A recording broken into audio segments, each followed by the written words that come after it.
Bom dia a todos! Graça e paz do Senhor Jesus seja com todos nós. Uma ótima sexta-feira para todos. Hoje é dia 25 de março de 2022. Seja muito bem-vindo ao nosso devocional de hoje. E hoje, de fato, nós vamos começar uma caminhada por um novo livro. É sempre emocionante começarmos a estudarmos aí uma nova porção das Escrituras. Ontem finalizamos a carta de Paulo aos Romanos e hoje nós vamos falar do livro de Números. A gente está sempre fazendo aqui esse paralelo entre Novo e Antigo Testamento. Então lemos Romanos e agora vamos estudar o livro de Números. E hoje, para começar bem aí o nosso estudo do livro de Números, nós vamos falando aí de Números 3 a 5 e o tema será: cada um tem o seu trabalho.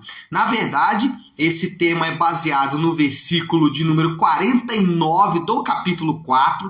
Então, Números 4, 49, que diz assim: conforme a ordem do Senhor anunciada por Moisés, a cada um foi designado o seu trabalho e foi dito que deveria carregar. Assim, todos foram contados conforme o Senhor tinha ordenado a Moisés. Por que eu destaquei esse texto e destaquei cada um tem o seu trabalho? Na verdade, esse texto ele está finalizando a parte que se refere aos levitas, ao trabalho daqueles que de fato cuidariam do acampamento ali, da tenda, da tenda do encontro, do tabernáculo. Porém, esse versículo, ele faz um belíssimo resumo de todo o livro de Números. Por quê? O livro de Números é o livro dos homens que foram contados, por isso que é Números. Então, são as contagens do povo de Deus nas suas peregrinações no deserto. Só que aqui, então, a Bíblia vai dizer, nesse versículo 49, que esses homens foram contados, assim como o livro diz. Além disso, cada um foi designado para exercer uma função, para exercer uma tarefa.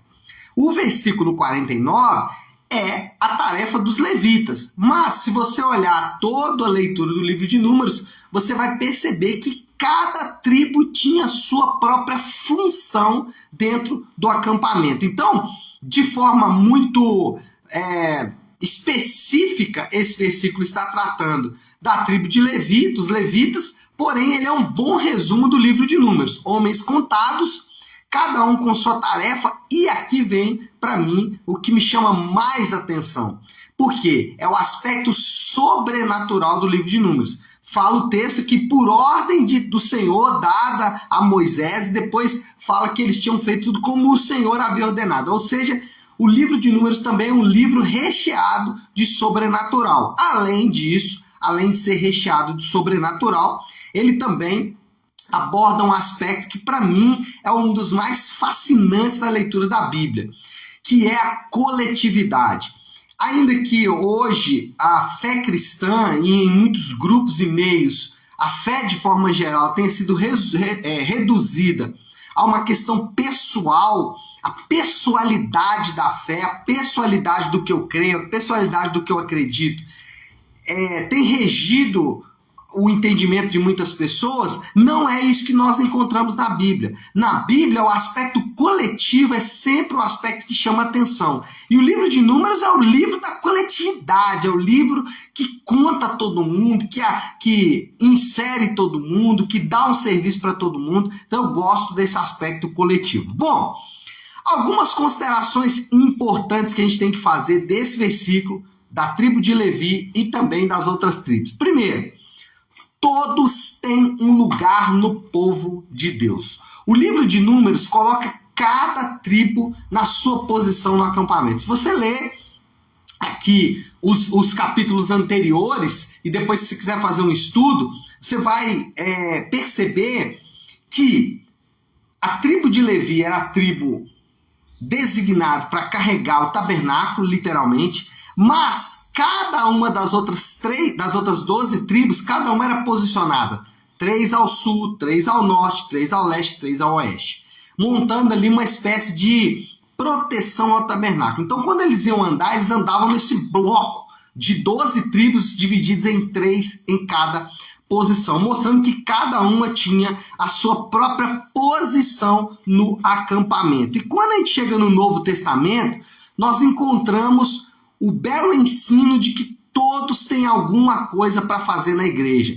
Quando a gente chega ali, especialmente em Atos, a gente vai ver que não há espaço para não se fazer nada, não há espaço para ociosidade dentro do povo de Deus. Não existem pessoas que não têm as suas próprias designações no corpo de Deus, no corpo de Cristo, na igreja de Deus.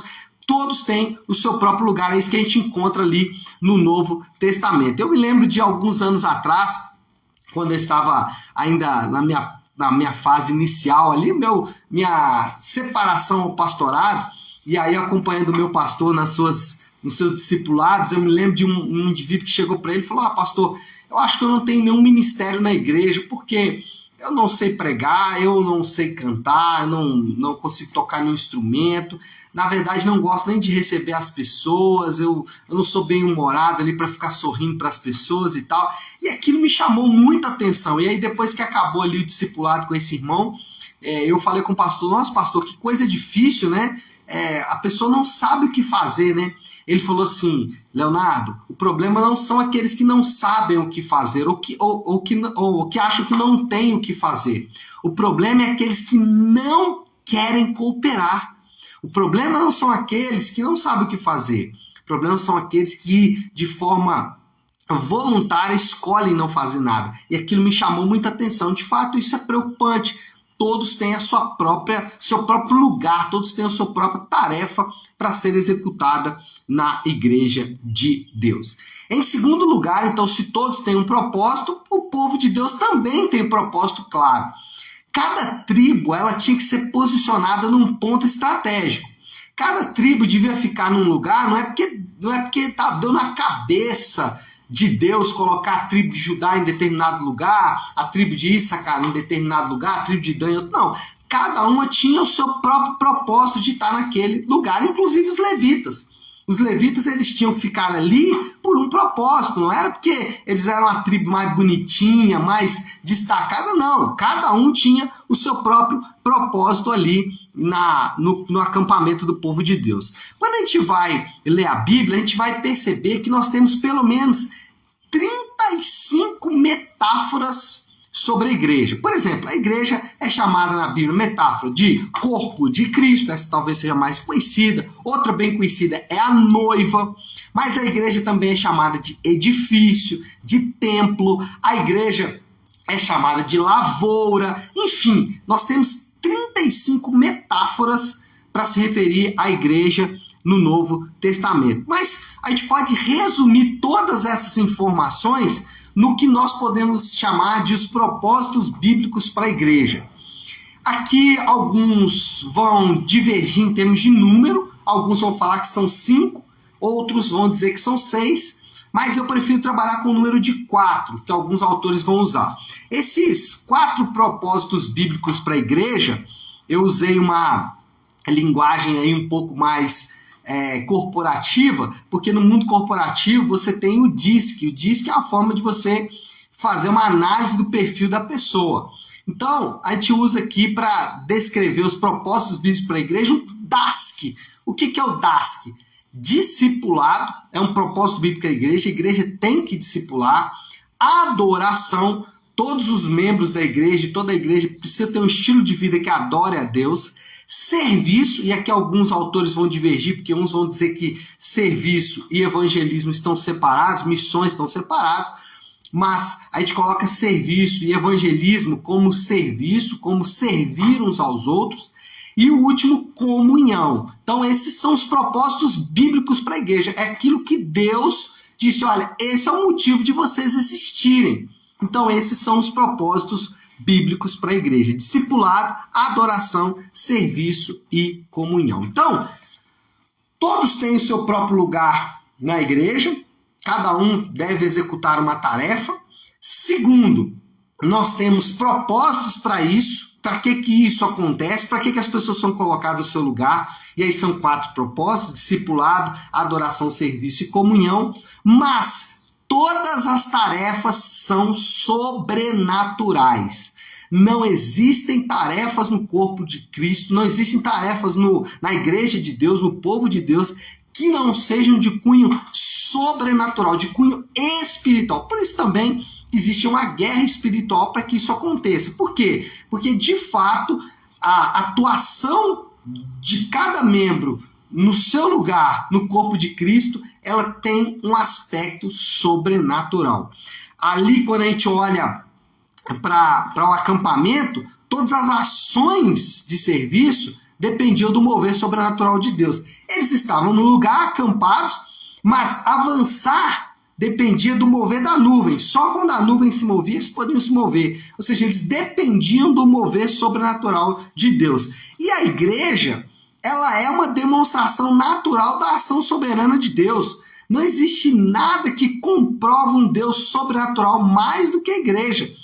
E aí, para você conferir isso, basta você perceber a sua própria igreja local, o quão distante ou quão dispare às vezes são os indivíduos. Então você tem ali homens, mulheres, crianças, jovens, adultos, casados, solteiros, idosos. Você tem ricos, pobres, você tem classe média, você tem brancos, negros, pardos, orientais, indianos, etc. Você tem todo tipo de pessoas reunidas.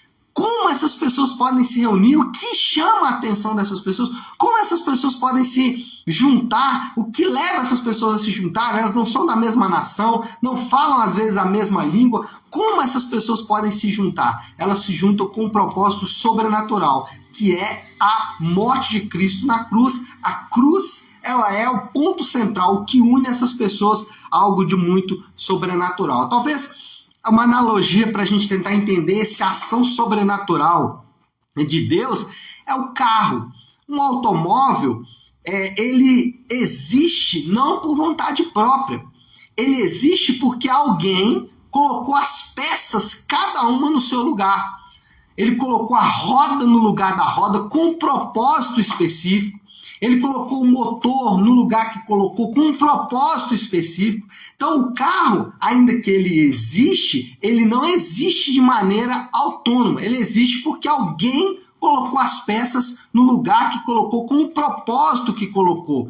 Mas ainda tem mais. O carro, por mais lindo que ele seja, e um detalhe, cada peça no carro tem um propósito. As menores pecinhas, elas existem com um propósito. E mais, se essas pecinhas se perderem, alguma coisa vai ficar errado no carro. Talvez as repercussões serão grandes, ou talvez a repercussão será pequena, mas uma repercussão vai haver se uma peça se perder. Agora, qual é o mais interessante? Por mais lindo, por mais moderno que o carro seja, e por mais autônomo que ele seja, porque hoje existem carros que são autônomos, eles dependem do motorista, eles dependem de alguém que vai direcioná-lo. Mais ou menos essa é a analogia para você entender como funciona o povo de Deus. A ação sobrenatural do povo de Deus. Nós somos colocados, cada um no seu lugar, por uma ação sobrenatural de Deus, e esse povo só se move quando Deus dá uma ordem para esse povo se mover, quando ele senta no seu banco e dirige, né?